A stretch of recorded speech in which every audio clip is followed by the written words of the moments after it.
ആരോഗ്യമന്ത്രിയുമായി നടത്തിയ ഒത്തുതീർപ്പ് ചർച്ച പരാജയപ്പെട്ടതിന് പിന്നാലെ Kerala ASHA health workers association സമരം കൂടുതൽ ശക്തമാക്കാനുള്ള തയ്യാറെടുപ്പിലാണ്. ഇന്ന് 7ാം ദിവസമാണ് ഈ സമരം സെക്രട്ടേറിയറ്റ് പടിക്കൽ ആരംഭിച്ചിട്ട് ഞായറാഴ്ചയായിട്ടും സമരത്തിന് ഇടവേളയില്ല. കൂടുതൽ ശക്തമായ തരത്തിലുള്ള പ്രതിഷേധവുമായി മുമ്പോട്ട് പോകാനാണ് അവരുടെ തീരുമാനം. കഴിഞ്ഞ ദിവസം ആരോഗ്യമന്ത്രിയുമായി ചർച്ച നടത്തിയിരുന്നു. പ്രശ്ന പരിഹാരത്തിന് ചില നിർദ്ദേശങ്ങൾ ആരോഗ്യവകുപ്പ് മുമ്പോട്ട് വെച്ചു. പക്ഷെ അത് അപ്പാടെ തള്ളിക്കളയാനുണ്ടായ സാഹചര്യം എന്താണ്? ഞങ്ങൾ ആവശ്യപ്പെട്ട യാതൊരു കാര്യവും ആരോഗ്യമന്ത്രി ചർച്ച ചെയ്തിട്ടില്ല. മന്ത്രിക്ക് പറയാനുള്ളത് ഒരൊറ്റ കാര്യം ഉണ്ടായിരുന്നുള്ളൂ, ധനവകുപ്പുമായിട്ട് ആലോചിക്കട്ടെ. ഇതായിരുന്നു അവരുടെ സംഭാഷണം. ഇതിന് ഞങ്ങൾ ഒരു കാരണവശാലും തൃപ്തരല്ല. ഞങ്ങളുടെ ഡിമാൻഡുകൾ എന്തൊക്കെയാണെന്ന് കൃത്യമായിട്ട് അവരുടെ മുൻപിൽ സമർപ്പിച്ചിട്ടുള്ളത്. ഈ കാര്യത്തെപ്പറ്റി NHM ഓഫീസുമായിട്ട് ഞങ്ങൾ പ്രത്യേകം സംസാരിക്കുകയും ചെയ്തതാണ്. അതിന്റെ അടിസ്ഥാനത്തിൽ ഞങ്ങൾ ചർച്ചയ്ക്ക് വിളിച്ചിട്ട് ഒന്നും കണ്ടില്ല കേട്ടില്ല എന്നുള്ള രീതിയിൽ ഞങ്ങളെ സംഭാഷണ മധ്യേ തന്നെ വഴി മാറ്റി സംസാരിക്കുക ചെയ്തു. അല്ല, സംസ്ഥാനം വലിയൊരു സാമ്പത്തിക പ്രതിസന്ധിയിലൂടെയാണ് പോകുന്നത്, അതൊരു യാഥാർത്ഥ്യമാണ്.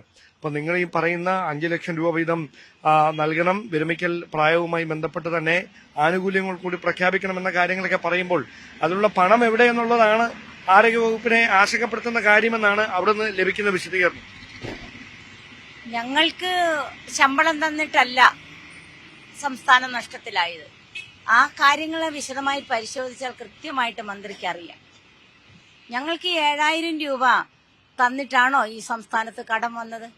ഞങ്ങൾക്ക് ഇന്ന് തരുന്ന ശമ്പളം, അതായത് ഇന്നിപ്പോൾ അവര് ഒരു ഡോക്ടർക്ക് കൊടുക്കുന്ന ശമ്പളത്തിന്റെ ഇരട്ടി തരാനുള്ള ജോലി ഞങ്ങൾ ഇവിടെ ചെയ്യുന്നുണ്ട്. അതെന്തേ മന്ത്രി മനസ്സിലാക്കാത്തത്? 35 കാര്യങ്ങളാണ് ഞങ്ങൾ ഇവിടെ സംസ്ഥാനത്ത് ആരോഗ്യവകുപ്പിന് വേണ്ടി ചെയ്യുന്നത്. അത് മന്ത്രിക്കറിയില്ലേ? ഇന്ന് ഒരു തൊഴിലുറപ്പുകാരുടെ കൂലി എത്രയാ?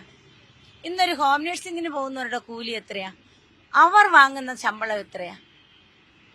മന്ത്രിയുടെ വീട്ടില് കുട്ടികൾക്ക് മിഠായി വാങ്ങുന്ന, മധുരപലഹാരം വാങ്ങുന്ന കാശ് പോലും ഞങ്ങൾക്ക് ശമ്പളമായിട്ട് കിട്ടുന്നില്ല. അങ്ങനെയാണ് കടം വന്നതെന്ന് മന്ത്രി പറയുമ്പോഴൊന്ന് ആലോചിച്ച് നോക്കിക്കേ.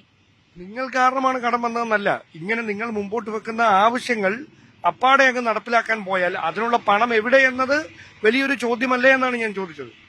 ആ ചോദ്യത്തിന് ഉത്തരം ആലോചിക്കേണ്ടത് ഇവിടുത്തെ ധനകാര്യ വകുപ്പും ഇവിടുത്തെ മന്ത്രിമാരുമാണ്. എവിടെയാ പാഴ്ചെലവ്, എന്താ പാഴ്ചെലവ് എന്ന് ആലോചിക്കണം അവര്.